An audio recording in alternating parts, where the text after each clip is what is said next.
আল্লাহর কাছে 6টা জিনিস কখনো চাইতে ভুলবেন না। যখনই আপনি দোয়া করবেন তখনই 6টা জিনিস চাইবেন। যখনই আপনি চলবেন, উঠবেন, বসবেন, তখনই এই 6টা জিনিস আপনি চাইবেন। কারণ এই 6টা জিনিস যদি কোনো ব্যক্তি পেয়ে যায়, তার জীবনে আর কিচ্ছু দরকার নাই এবং আখিরাতেও আর কিছু দরকার নাই। মানে এই 6টা কাজ দুনিয়া এবং আখিরাতে সফল হওয়ার জন্য তার জন্য যথেষ্ট। এই জন্য আপনি সবসময় উঠতে, বসতে, চলতে, ফিরতে এই 6টা জিনিস আপনি চাইবেন। 1 নম্বরে আল্লাহর কাছ থেকে আপনি সুস্থতা চেয়ে নেবেন। সুস্থতা, শারীরিক সুস্থতা।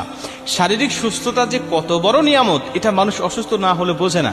মুসা আলাইহিস সালাম একবার আল্লাহকে জিজ্ঞাসা করেছিলেন, আল্লাহ, আমি যদি আল্লাহ হতাম আর তুমি যদি মুসা হতে, কি চাইতে বলো? আল্লাহ বলে, মুসা, এটা কখনো সম্ভব নয়। বললেন, আল্লাহ, সম্ভব নয় আমিও জানি, কিন্তু বলো কি চাইতে তুমি? আল্লাহ বলছে, আমি তখন তোমার কাছে চাইতাম শারীরিক সুস্থতা। মুসা আলাইহিস সালাম বলছে, আল্লাহ, আমি তাহলে তোমার কাছে শারীরিক সুস্থতা চাই, কারণ কি চাইতে হয়, কি উত্তম চাওয়া, এটা আমি জানতাম না। এখন তোমার কাছ থেকে আমি কায়দা করে শিখে নিলাম। আল্লাহ, তুমি আমাকে শারীরিক সুস্থতা দান করো, এটা আল্লাহর কাছ থেকে চেয়ে নিতে হয়। আপনি চাইবেন আল্লাহর কাছে শারীরিক সুস্থতা। 2 নম্বরে হালাল রিজিক আপনি চেয়ে নেবেন। হালাল রিজিক মানুষের জীবনের জন্য কত বড় উপকারী। নবীজি বলছে, যারা হালাল রিজিক থাকে তার ইবাদত আল্লাহর দরবারে কবুল হয়, কিন্তু যার হারাম রিজিক বা হারাম ইনকাম যার মধ্যে আছে, হারাম মাল যারা ভক্ষণ করে, এদের কোনো ইবাদত আল্লাহর দরবারে কবুল হয় না।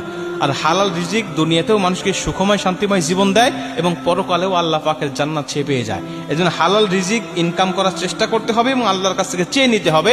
এটা হলো 2 নম্বর। 3 নম্বরে একটা নিরাপদ বাসস্থান আল্লাহর কাছ থেকে চেয়ে নিবে। নিরাপদ বাসস্থান কেন বলছি?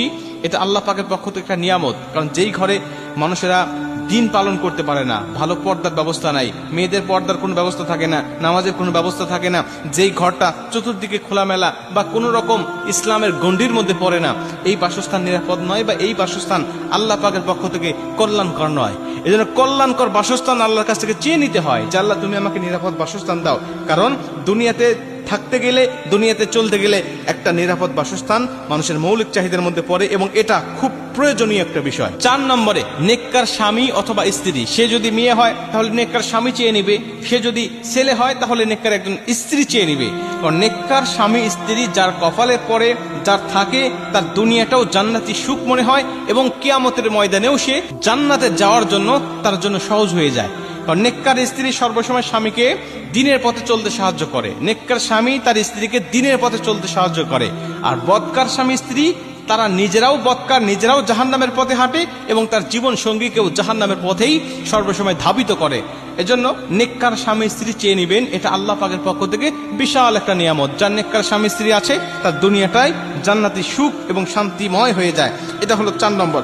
5 নম্বরে নেককার সন্তান। ভাই, নেককার সন্তান যে একটা মানুষের জন্য কত বড় প্রয়োজন, যার বদকার সন্তান আছে তার কাছে গিয়ে জিজ্ঞাসা করবেন। নেককার সন্তান দুনিয়ার জমিনে বাবা মার মুখ উজ্জ্বল করে এবং কিয়ামতের ময়দানে নেককার সন্তান বাবা মাকে নিয়ে জান্নাতে চলে যায়। আর বদকার সন্তান বাবা মার মান সম্মানটাকে একেবারে ধূলিসাৎ করে দেয় এবং কিয়ামতের ময়দানে আল্লাহ পাক যখন এই সন্তানকে জাহান্নামী বলে আখ্যা দিবেন, ঘোষণা দিবেন, তখন ওই সন্তান বলবে, আল্লাহ, আমার বাবা মাকে নিয়ে আসেন, আমি তাদের মুখের উপরে পা দিয়ে জাহান্নামে যাব। কেন? কারণ তারা আমাকে দিনের পথে পরিচালিত করে নাই, নামাজ, রোজা, হজ, যাকাত শিক্ষা দেয় নাই, আমাকে ইসলামের পথে পরিচালিত করে নাই, বিধায় আমি তাদের মুখের উপরে পা দিয়ে জাহান্নামে চলে যাব। এই জন্য বদকার সন্তান দুনিয়া আখিরাত দুটাই নষ্ট করে দিবে আপনার, আর নেককার সন্তান দুনিয়া আখিরাত দুইটাই গঠন করে দিবে। এই জন্য নেককার সন্তান চাইবেন কিভাবে? আল্লাহ নবী ইব্রাহিম আলাইহিস সালাম যেভাবে চেয়েছিলেন, রব্বি হাবলি মিনাস সালিহিন, রব্বি হাবলি মিনাস সালিহিন বলে বলে আল্লাহর কাছে দোয়া করবেন। এটা হলো 5 নম্বর। এবং 6 নম্বর হলো আল্লাহর কাছ থেকে আপনি ঈমানের সাথে মৃত্যুটা চেয়ে নেবেন। কারণ যার ঈমানের সাথে মৃত্যু হয় তার আর কিচ্ছু প্রয়োজন নাই, তার জীবনটা সফল, তার আখিরাতটা সফল। কারণ আল্লাহ মানুষের সর্বসময় শেষ অবস্থার উপরে বিবেচনা করে তাকে জান্নাতি অথবা জাহান্নামী ঘোষণা দিবেন। আপনি সারা জীবন ভালো কাজ করেছেন কিন্তু মৃত্যুর সময় আপনি বেঈমান হয়ে মারা গেছেন, আপনার ওই